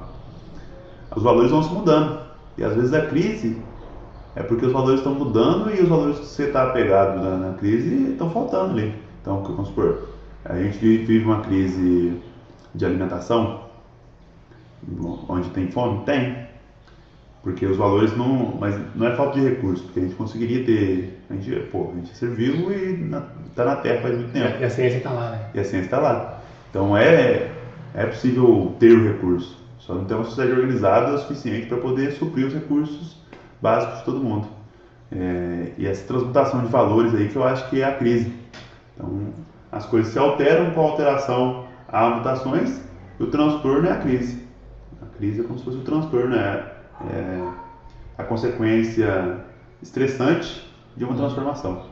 No caso, a gente vai pensar assim, a crise é o processo. Né? Tem uma finalidade que tem que ser atingida, né? Então, ou se deslocar até esse ponto que é o fim que se propõe, é a crise. É a crise, né? É a crise. coisa que acontece. Então, a gente pode afirmar também que o tempo é a crise instalada. Então, é o caos. É a própria crise, né? É um caos. É a coisa acontecendo em crise, totalmente, toda hora. E o nosso anseio de controlá-lo é a ciência. É a ciência. E chegando mais perto da natureza, a física. Se a gente fosse parar para olhar para a natureza, assim, então o homem tenta driblar a natureza. Ou controlar o caos. Seria física, ciência. Mas, de qualquer forma, não pode se desconsiderar o tempo. Ele é um sempre. elemento sempre presente. Né? Não existe nada que não dependa do tempo que o homem conhece. Nada. Até qualquer matéria que a gente... Tudo aqui é matéria, né? Tudo átomo. Sim. Mas não existe nada que seja invariante no tempo. Nada. Absolutamente nada. Por exemplo, uma coisa que eu gosto sempre de falar, que como o tempo por exemplo, a Terra tem 2 bilhões de anos e o homem, a civilização tem 12 mil, 20 mil, né? Portanto, vamos chutar para cima. Não vai fazer diferença. No tempo não, né? A longo prazo não. Não importa se você é um vilão, um deus, sabe? Não importa, porque o tempo vai subir com a sua história. Seja você Deus, seja você Cristo, Gandhi ou Hitler, o tempo vai sucumbir você ali. Assim como sucumbiu o faraós, que a gente nunca ouviu falar. Claro. E outras tantas figuras importantíssimas para a humanidade que a gente nem sequer tem ciência do impacto que elas causaram. O tempo, até Cronos, né, na mitologia grega, ele come os próprios filhos. Isso. Devora os próprios filhos. Engraçado que com todo mundo que eu falei, a pessoa sempre cita a Cronos, né, cara? Porque realmente a gente passa pela questão do mito e Cronos Cronos está ali sempre. Tá Primeiro ali, deus, né, da mitologia grega. Ele é a sensação é que... Vou pincelar aqui. Sim. A ideia é que havia o caos, que era o vazio, uma queda sem fim. Do caos surgiu Gaia, que é a sustentabilidade, né? É o que sustenta. No caso, o caos encontra o seu fim em Gaia. Só que como Gaia surgiu do caos, ela traz nela rupturas, ela traz cavernas, chamados grotões. E esses grotões também é um deus, é o Tártaro, que é onde está o mofo, né? O Tártaro é aquele negócio escuro e úmido. Né? Só que Gaia, como está solitária no caos, ela dá a luz a Urano, que é que é um deus também, que é filho e é amante de Gaia. Então Urano, quando nasce, ele cobre Gaia. Né?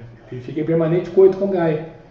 E Gaia, como é um deus, né? E fecunda, ela começa a parir seus filhos. Só que ela pare para dentro. Eles todos ficam lá dentro de Gaia, porque Urano está tampando Gaia como se fosse um plástico filme, uma coisa que envolve Gaia completamente, e ficam lá os filhos, os titãs, no caso dos titãs. E são 12 titãs, 3 cíclopes e 3 hecatônquios. Esses hecatônquios é legal porque eles têm 100 cabeças e 50 braços. Então são umas figuras bizarras. O que acontece? Gaia começa a sentir desconforto por conta de estar com esses seres todos dentro dela e pede um auxílio aos seus filhos titãs. Tem que dar um jeito aqui porque o Urano está me cobrindo aqui, me sufocando todo e eu não quero mais essa situação. É quando Cronos, que é o mais jovem, fala: eu vou então resolver.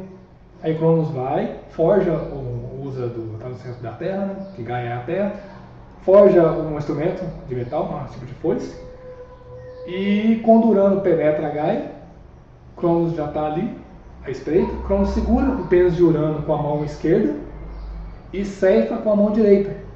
Há quem diga que a partir daí a mão esquerda passa a ser considerada a mão sinistra, né? Que tem os latinos que chamam de que a esquerda é sinistra, né? Por conta disso. Nessa que o Urano recebe o golpe, ele se desprende de Gaia, ele sai de cima de Gaia. Aí nasce o tempo, que é o espaço entre o céu, que agora é Urano, e a Terra. É ali que Cronos que deu origem. Então, tudo que se relaciona com o tempo é cronológico, né? Por causa do Cronos.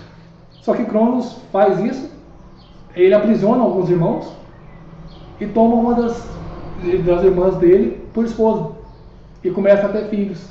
É quando ele começa a engolir esses filhos de Reia.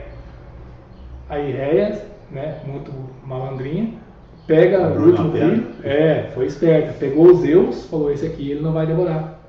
E escondeu os Zeus numa caverna, onde tem uma história que tinha uma cabra, onde Zeus mamava no chifre da cabra e ficava forte, se nutria disso aí. Aí, como ela tinha parido, Cronos esperava, falou: vou engolir isso aí também, né? Porque ele já sabia que, do mesmo jeito que eu depus o meu pai Urano, então pode acontecer comigo, para se garantir a hegemonia dele. E Ré vai dar uma pedra para Cronos consumir. Tipo dá uma pedra para Cronos engolir, achar que fosse a criança. Então tá aí uma ideia de que o tempo tudo consome de maneira indistinta. Não consome as pedras, consome tudo que há de qualquer forma. Nesse absolutamente do Cronos, do Titã. Tem uma música do 14 Bis que fala sobre quando o Sol explodir, porque é um caminho natural das estrelas que elas existem por muito tempo também. A janela de tempo delas, comparado com o homem nem existe. Mas quando chega no fim, quando os gases estiverem queimados o suficiente para que haja uma explosão. A supernova, né? Porque a anã branca, eu não sei como que. É supernova? Ela vai se tornar uma anã branca depois. Sim. E aí, quando acabar esse combustível, não necessariamente acabar, mas quando diminuir ao ponto que a gravidade consiga expandir, a Terra, o Sol vai explodir e vai consumir a maioria dos planetas que estão na frente dele. Vão consumir, alguns vão simplesmente, os mais próximos vão ser engolidos numa rapidez muito acelerada. E na música do 14 Bis fala: aqui ninguém mais ficará depois do Sol. Ou seja, nem o bem nem o mal, ele canta na música. Ou seja, tudo que o homem construiu assim, de valores e tudo mais, a natureza vai dizer: sinto muito, lamento, mas eu vou precisar varrer isso aqui, porque eu preciso começar de novo. Eu não posso evitar, né? Eu sou assim, né?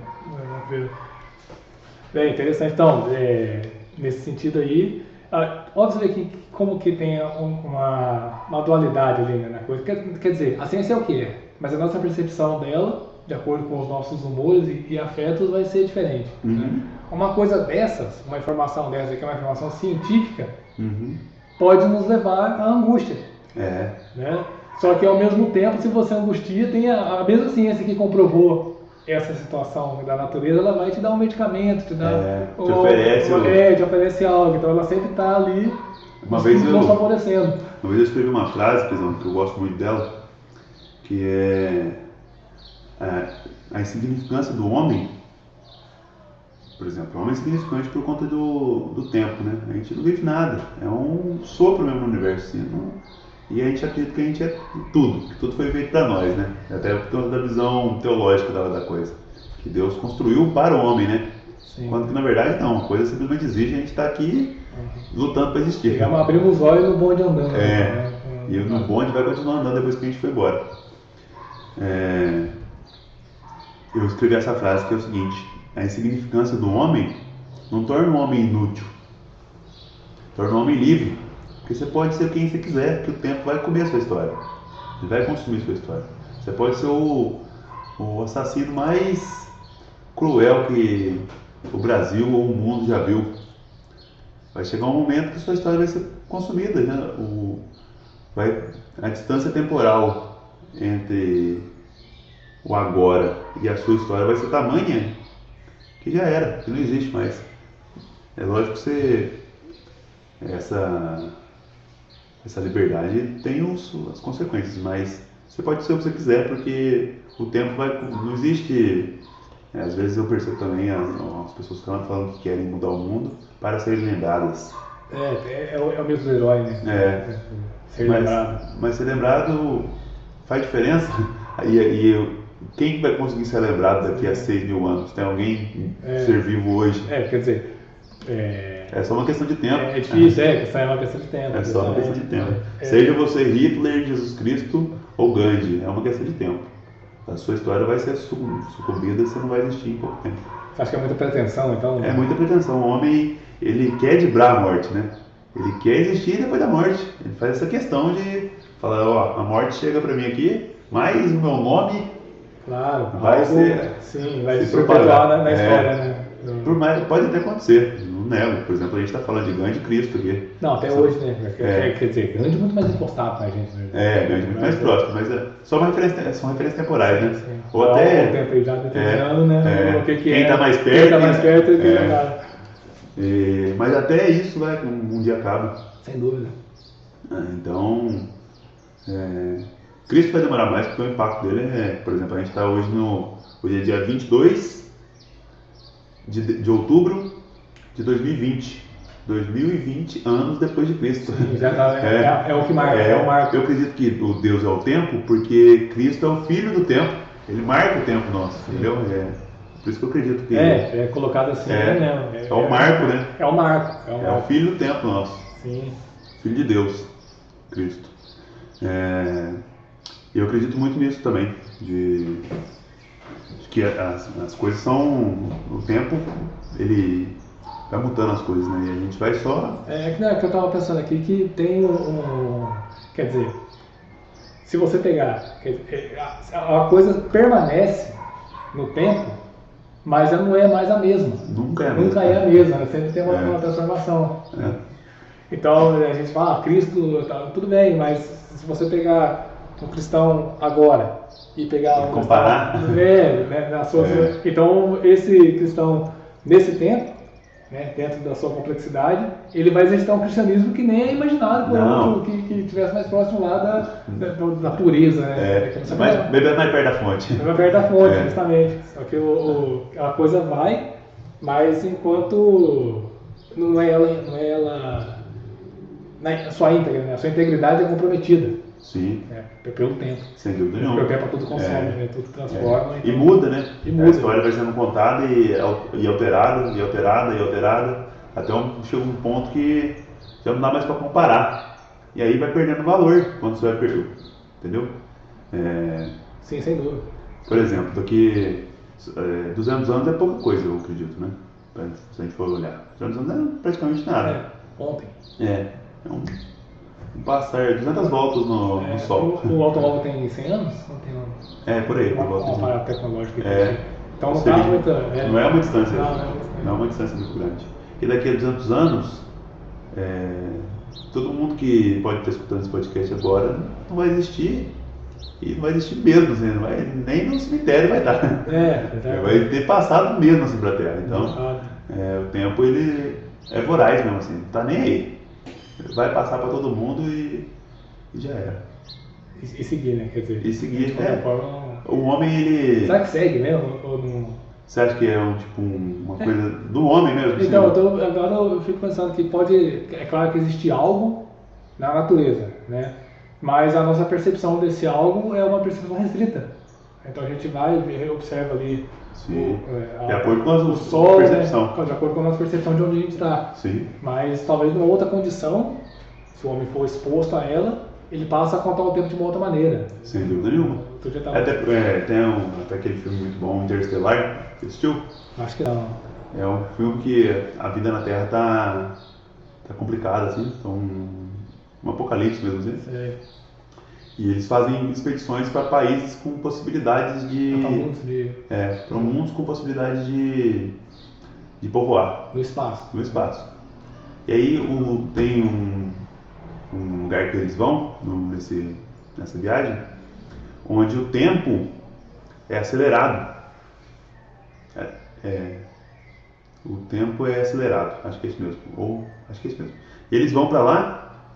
Mentira, é retardado, o tempo é muito retardado. Aí eles chegam lá e eles ficam 8 minutos nesse local, nesse planeta. Quando eles voltam, se passaram 40 anos de vida na Terra. Então eles voltam, o cara que esperava eles na expedição estava velho já. Já falando que ele já não tinha esperança mais da relatividade. Da relatividade, porque se demorasse mais um pouco de tempo, a vida na Terra ia acabar e o pessoal ia voltar, já não ia ter mais quem levar para o novo planeta. Por conta da relatividade, o tempo lá passava em outra... Será que é por conta do... Como é que a gente... Cientificamente, né? Como é que nós poderíamos descrever esse ambiente? É a gravidade. A gravidade, ela distorce o espaço e o tempo. Então, um grande objeto gravitacional, ele consegue mexer na gravidade, no próprio espaço, ele deforma o espaço. Sim, entendo a deformação. Foi provado agora há pouco. Foi no campo gravitacional de Einstein. Quando colidiu dois buracos negros, formou a onda dentro do... O que é um campo, né? Uma vez eu expliquei campo para uns amigos meus que deixou a coisa bem, bem clara. Assim. Ah, que bom. Eu vou tentar dar uma explanada aqui. Por favor. Imagina ter uma fogueira num pasto. A fogueira, ela está emanando calor ali. E em cada ponto desse pasto você vai perceber o calor de uma maneira. Se estiver mais próximo da fogueira vai estar mais quente, se estiver mais distante vai estar mais frio. Então isso é um campo. Se a gente fosse usar temperatura por espaço, quanto mais próximo você estivesse da fogueira, o lençol estaria para cima, o lençol da temperatura. E aí a temperatura pelo espaço ela forma um tecido, certo? Consegue perceber um tecido? Com amplitudes diferentes. Então qualquer ponto que você pode estar ali, se você interligar os pontos, você vai perceber que desenha um lençol. Isso é um plano, né? É um campo. E o campo gravitacional é isso também. É um tecido curvo, só que quem curva ele não é a temperatura que curva ele, como na fogueira, é a gravidade. Então, quando o objeto passa perto da gravidade, ele se sente atraído de um objeto gravitacional. Se ele tiver massa, ele se sente atraído para essa fogueira, que é a gravidade. Então, além de moldar o espaço, a gravidade também consegue alterar o tempo. Então, o tempo também se altera quando a gente se aproxima de um objeto muito... Uma massa muito densa. Uma massa muito densa. Então, de qualquer forma, quer dizer, não dá para desvincular tempo de espaço, né? Não dá. Tempo de espaço. É como se fosse uma coisa atrelada à outra, muito atrelada à outra. É muito amplo também, né? Não, claro. É um referencial, né? Vai depender de vários fatores para a gente poder especificar e demarcar, falar, o tempo aqui é isso aqui, são muitas coisas. Qual que é o relógio? A diferença. Justamente, qual que é o referencial. Mas você acha que, então, uma alteração no espaço, né, pode afetar mesmo a nossa percepção temporal, assim, porque eu ouvi um papo que a Terra está girando mais rápido. Procede? Tem disso mesmo? Eu desconheço a informação que ela está girando mais rápido. Que o mundo está girando mais rápido e o homem está sentindo essa aceleração, mas na verdade eu também acho que é a percepção da intensidade das coisas acontecendo. Aí ele parece que o tempo está passando mais rápido, tem mais coisas acontecendo num espaço mais curto de tempo. Tem uma coisa também que uma vez eu escutei que eu acho que é bem sábio também. que é o seguinte, as crianças, os dias das crianças demoram muito para passar. Demoram muito, tá? Mas porque a quantidade de tempo, um dia representa uma porcentagem muito grande para a criança de acordo com o tempo que ela viveu. Já nós, um dia é uma coisa tão pequena que a gente viveu tantos dias que ele tem o mesmo tempo ainda, que é 24 horas, mas comparado com tudo que a gente já viveu, ele cada vez mais ele perde o valor. Fica menos intenso. Fica menos intenso. Porque já vivemos tantos dias que ele é só mais um. Sim. Entendeu? Então, e a porcentagem dele perante o que a gente já viveu é pequena. E aí a sensação é que as coisas são aceleradas conforme a gente vai vivendo. Né? Quanto mais a gente é afetado pelo ambiente, né? Muita coisa acontecendo, parece que o tempo passou mais rápido. Na verdade é o mesmo tempo, mas a nossa percepção dele, que é cadenciada pelas coisas que a gente vive, parece que foi uma coisa rápida, né? Aí você falou da criança, é interessante, porque a criança está aprendendo mais, né? Está mais ativa, está experimentando mais coisas, então parece que o tempo está mais esticado, né? Por assim dizer. Agora nós, que já estamos mais experimentados, algumas coisas a gente vai automático. A gente tem umas regras, né? Sim. Tem umas coisas que a gente observa por um outro prisma. É raro se surpreender. Sim. Por isso que dizem que o negócio do filósofo é que ele sempre se espanta com a realidade, né? Ele é outro tempo, né? Tem uma experiência no livro O Poder do Hábito, que um cara ele coloca um rato dentro de um tubo em T e começa a medir a atividade cerebral desse rato. E ele percebe que quando se coloca um rato num tubo novo, a atividade cerebral desse rato sobe, porque tudo é novo para ele. O cheiro é novo, a parede é nova, todo o contexto ali é novo. Só aqui, rapidamente, é a crise, né? Uma intensidade... Justamente, a intensidade cerebral sobe porque você está em circunstâncias adversas, né? Não é hostil até. As coisas alteram e você troca de tubo sem querer, você não quis. Estava confortável no meu tubo lá que eu já conhecia. Estava habituado e previsível, segurança. Totalmente seguro. E aí ele percebia que conforme quanto mais tempo os ratos passavam no tubo, mais a atividade cerebral dele diminuía. Porque ele já tinha mapeado o tubo, o cheiro do tubo já não era tão diferente assim. Então, eles conseguiam medir que o animal, isso aí, inclusive o livro fala que isso é culpa do hábito.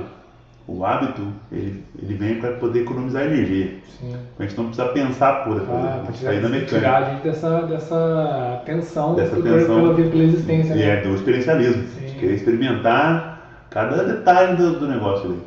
E tira a gente disso e coloca a gente num mecânico, para a gente economizar energia, porque pensar gasta. Então, o hábito é isso, no segundo livro. Um rato, num tubo que ele já conhece há bastante tempo, ele não gasta tanta energia cerebral, porque ele já conhece o ambiente. Né? Isso é muito bacana. E economiza tempo também, né? Porque imagina só, se toda vez que você passasse pelo corredor de sua casa, você ficasse observando todos os detalhes, você ia acabar gastando muito tempo com uma coisa que você já aprendeu, né? Então tem que ser dinâmica a coisa. Sim, Bom, eu vou pedir para você fazer suas considerações finais, cara, sobre essa perspectiva do tempo, né, com um olhar científico. E, por favor, pode considerar aí, deixar seu recado. Eu acho que a ciência e o tempo, né? Na verdade, eu acredito muito na experiência, assim, sabe, Crisão? E eu acho que quem me deu essa percepção foi a própria linguagem do tempo, assim, que eu já venho perseguindo essa ideia faz um tempo. Irônico, mas é isso mesmo. Eu acho que a gente tem uma janela de tempo de vida que a gente pode experimentar várias coisas assim. E se permitir experimentar, é o que mais a gente pode fazer de grandioso com a nossa experiência temporal aqui. Porque construções de pessoas ou de estruturas ou de qualquer outra coisa, o tempo vai consumir assim. E a experiência não, a experiência é a experiência, não é que você vai lembrar dela, mas você vai experimentar ela, né? Vai poder viver a experiência no tempo. E isso é o que eu acho mais fascinante assim, nessa percepção temporal, de desapegar à existência, né? De chegar ao ponto de não se preocupar com depois da morte. Se houver um pós-morte, que assim seja, mas não ficar pegado vibrar a morte ou querer existir mesmo depois dela, né? Vamos aproveitar a existência, que é o recurso que a gente tem, né? Então a gente fica projetando como que a gente vai gastar energia e depois que ela acabar, aí não vai ter sentido nenhum. Mas basicamente isso aí que você falou é que está completamente dentro do escopo da ciência, né? Porque a questão do pós-morte escapa a ela. Né? Escapa a ela. Quer vibrar, né? Quer dar, por exemplo, assim, tem cientistas que acreditam que a cada ano que passa o homem ganha 1 mês de vida, por conta da expectativa de vida está aumentando, né? Tá crescendo a expectativa de vida. Agora o Covid eu não sei como é que vai ser, vai ter uma alteração nisso. Então, vamos ver o que a ciência vai dizer, né? A estatística. As estatísticas. Tem até uma coisa que é para poder brincar, né? Mas que as estatísticas lá no episódio do Chaves, o professor Girafales fala pro Chaves que um homem é atropelado a cada 8 minutos no México. Ele fala, coitado desse homem. Às vezes que é a mesma pessoa, né? Sim. Mas as estatísticas vão estar lá para poder contar pra gente como que as coisas estão se desenhando, né? E é muito legal isso. Tem um mapa chamado histograma, que é basicamente a estatística pingando. Onde ela pinga, eles mapeiam. É uma coisa fantástica também, um desenho lúdico e bacana. Eu dei essa percepção também às pessoas que eu tive na Inatel e até Santo Agostinho, que você me mostrou uma vez. Claro, a questão do tempo. A questão do tempo dele. Também é parada obrigatória. E todas essas percepções que eu fui adquirindo com o tempo, eu devo a essa galera aí. Que bom, valeu. Vamos encerrando aqui, pessoal. Espero que todos tenham gostado. Para mim foi um prazer aqui, estar nesse papo aqui com o Aldo. Para mim também, pessoal, muito obrigado pelo ouvinte. São os ouvintes. Né? É isso aí. Valeu, pessoal. Espero que tenha somado. Eu também saio aqui satisfeito. Né? Foi bom. Né? Sempre é válido discutir as questões, né? Pautar. E até porque esse negócio do tempo é difícil mesmo, né? A gente pontuar, mas eu acho que a gente transcorreu bem. O tema foi capcioso. Quanto tempo a gente gastou nesse... 2 horas. 2 horas. Sempre contabilizando o tempo. Contabilizando o tempo, justamente. Pessoal, valeu, obrigado e até a próxima.